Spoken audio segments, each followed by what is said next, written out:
এই যে দেখতেছেন, এসে আমার মাদ্রাসার ছাত্র এগারো দিয়েছিলাম আজকে কার্পেট পরিষ্কার করতে ছাদে। তো যাইয়া কি করছে, এই পাখিগুলা চড়ুই পাখিগুলা ধরে নিয়ে আসছে। আইসা আমারে বলতেছে, হুজুর চড়ুই পাখি খাওয়া যায়? আমি বলতেছি চড়ুই পাখি তো খাওয়া যায়, তবে এটা প্রাকৃতিক সম্পদ, এটা না খাওয়াই ভালো।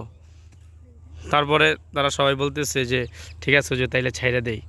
আর তাছাড়া রাসূল সাল্লাল্লাহু আলাইহি সাল্লাম বলছেন যে কেউ যদি কোনো কারণ ছাড়া পাখি হত্যা করে তাহলে এটার হিসাব আল্লাহ তাআলার কাছে দিতে হবে। এই যে দেখতেছেন আমরা পাখিগুলো ছাড়তেছি।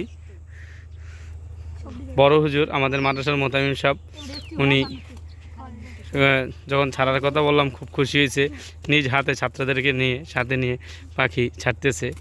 হ্যাঁ বেটা, তোরা একটু কেমন লাগতেছে পাখি ছাইরা? দইরা কেমন লাগছে?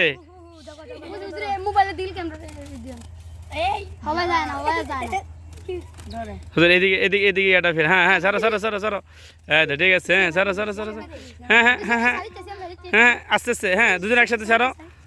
এই ঠিক আছে স্যার, ঠিক আছে। স্যারা ভালো লাগছে?